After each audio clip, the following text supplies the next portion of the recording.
Umva ukuri ibyo apamera kugeza ubu ngubu bikomeje kugorana cyane, amashusho ye akomeje gucicikana ku mbuga nkoranyambaga ari gutuma abantu benshi bibaza bati ese uyu mugore yaba agikundana na The Ben, yaba akiri umugore we cyangwa bari kubyibaza bitewe n'amashusho ari kugenda asakazwa ku mbuga nkoranyambaga. Amenshi niwe ubwe uri kuba wayishiriyeho. Mu minsi yashize yagaragaje ko yari ari mu gihugu cya Ghana, bigaragara ko ari hafi y'amazi ari kwirira ubuzima ameze neza cyane, ariko nanone ibyo byo byakurikiye video zari zaba aho yagaragaraga ko yari yagiye za Zanzibar kuryoshya, za Dubai kuryoshya, aho yanagaragaye ari kumwe na Shell Silver, ariko Shell Silver itagikomereza mu gikombe cy'isi. Yanagaragaye ko Shell Silver yagarutse mu Rwanda, ariko uyu nguyu ntago yari yagaragaza cyangwa se bashyire hanze amashusho agaragaza ko yagarutse mu Rwanda.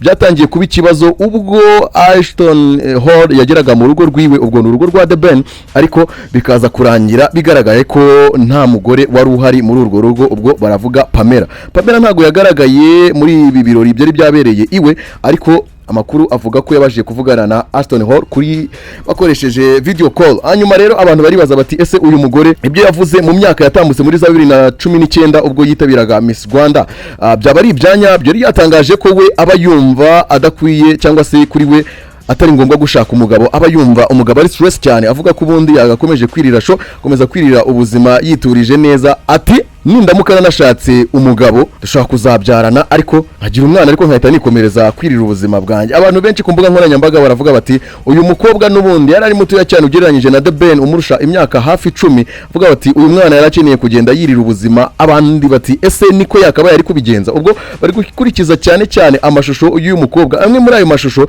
n'amashusho yabanzije kugaragara bwa mbere ubwo uyu mukobwa akiva ku kiriri, niko babyita, ubwo yamaraga kubyara Runa, ubwo ni imfura ya The Ben ndetse na Pamela. Bahise agaragara ari mu kabyiniro ari kumwe n'umusore. Nubwo uyu musore byaje gutangazwa ko cyangwa se byaje kugaragara ko uyu musore nta kindi bapangaga usibye ko yari cousin we cyangwa se mubyara we, ariko nanone video yagiye hanze ku munsi w'ejo yo yakomeje guteza impagarara nyinshi cyane. Pamela by'umwihariko reka ari we tuvugaho. Pamela ubwe niwe wipostinge iyi video kuri status ye, yanditseho amagambo akomeye cyane, aho yanditseho ngo my ex bestie, arenzaho utuntu tw'udustika, aravuga ati happy birthday love, ndagukunda cyane. Iyi video niyo abantu benshi bakomeje kugenda bibaza bati ese uyu mugore wasize umwana uri kurerwa na se wenyine mu video ari kugenda agaragara kuri TikTok, ubwo ni account ya Runa, ubwo Runa ni imfura yabo, bigaragara ko The Ben ari we uri kwita kuri uyu mwana wenyine. Yasize umwana ajya hanze kwirira ariko abantu bati wasanga we n'umugabo we barabyumvikanye cyane ko The Ben nawe ntacyo yabitangajeho kuri iyi video yagiye hanze, nizabanje ntacyo yabitangajeho kuri status ya The Ben kugeza ubu ngubu ya Instagram. Hibereye ibintu bisanzwe, nawe ari kwifuriza abandi birthday, ari kwirira uturiri, ari kwifatura uturiri. Yibereyeho video ya Runa umwana wabo. Nta kintu yatangaje kuri ibintu biri kuvuga ku mbuga nkoranyambaga bivuga ko ashobora kuba yaratandukanye n'umugore we Pamela. Ariko nanone mu minsi yashize imvururu zari zabaye nyinshi, amagambo yabaye menshi ku mbuga nkoranyambaga, ibihuha ari byinshi bati aba bombi bashobora kuba baratandukanye, ariko nta numwe muri bo wagira icyo bitangazaho, cyane ko nta numwe muri bo wafata umwanya ngaje muri interview cyangwa se as live avuge ibiri kuba. Pamela yaragiye asiba amafoto yose yarafitanye na The Ben kuri Instagram ye. Abantu bati byagenze biti, ariko ashize iminsi mike arongera yasubiza, arongera aragaruka amwe namwe. Bivuga ubwo bishoboka ko yari yarashize muri archive. Instagram igira icyo bita archive, aho ushobora kugenda amafoto yawe ukayashiramo ku buryo umuntu uri buze kuri account yawe atari buze kuyabona, ariko anytime wayagarura igihe waba ubishakiye arayasiba akongera akayagarura. Abombe abantu benshi baribaza ngo baba bari mu gihe mikino, ariko mu bigaragara abantu benshi bakomeje kugenda batera Pamela amabuye bavuga bati ibyo uri gukorera umugabo wawe ntago ari byiza. Ariko uwitwa The Ben nta kintu na kimwe yari yavuga ko ku myitwarire y'umugore we ukomeje kugenda aca ibintu ku mbuga nkoranyambaga. Nyuma y'uko rero ubwo bamaraga gushakana, uyu mugore yabaye nk'ucecetse cyane, asa n'uzimye. Nyuma y'uko yari yaje muri Miss Rwanda, ari n'umwe mu bakobwa bari bakunzwe cyane kubera ikimero cye.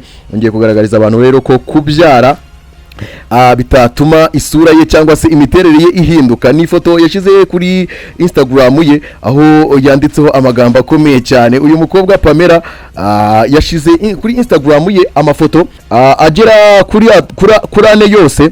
Hasi arandika ati easy to love, ati biroroshye cyane gukunda amafoto yanjye, ni amafoto agaragaza ko imiterere ikiri yayindi rwose, ibintu bikimeze neza. Abantu benshi ku mbuga nkoranyambaga baribaza ikintu cyaba cyarabaye, ariko hari n'abari kujya kure bagatekereza ko Pamela ndetse na The Ben ibi bintu baba barabipanze, cyane ko aba bombi bafitanye umushinga ukomeye cyane bagiye kuzaronchinga muri uyu mwaka cyangwa se umwaka utaha, kubera ko The Ben muri uyu mwaka ugitangira yatangarije ikinyamakuru Igihe ko ari kwitegura kuba yafungura shop izitirirwa izina ry'umwana we, ubwo ni imfura ye Luna. Bavuga ko rero izaba ari shop izabicuruza ibintu by'imideri.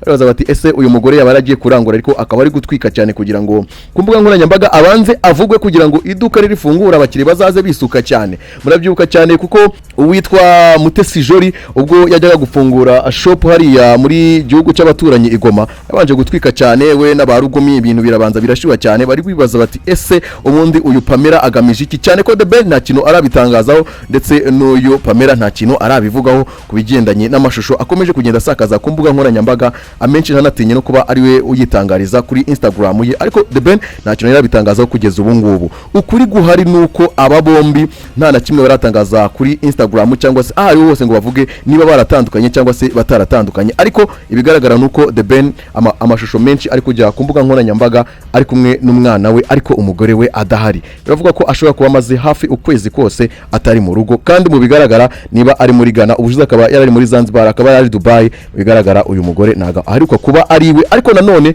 ntago wajyaho ngo byemeze kuko ubwo ruba ari urugo rw'umugore n'umugabo. Iyo nta numwe uraza ku mbuga nkoranyambaga ngo atangaze ko yatandukanye n'undi, nta na rimwe ukwiye kujya ku mbuga nkoranyambaga ngo uvuge ko batandukanye. Ushobora kuvuga ko bishoboka kuba baratandukanye cyangwa batameranye neza, ariko nanone nta gihamya ufite kubera ko nta numwe wari wapostinga undi ngaho avuge ngo yarambabaje. Ariko uwitwa Pamela akomeje kubica ku mbuga nkoranyambaga cyane bitewe n'iyi video yashize hanze ari kumwe n'umusore bigaragara ko bishimanye cyane nkaho bakundana. Nitwa Elize Taiga, mugira ibihe byiza. No. Rob, so mad. Why would you do that? Man, I literally came to see you. You waited all time. Yeah, all this time. I want you to fight. You're not even fighting. I told you, don't even like natubwiye reba hirya ariko yakwebaga gusa. Ariko these best friends.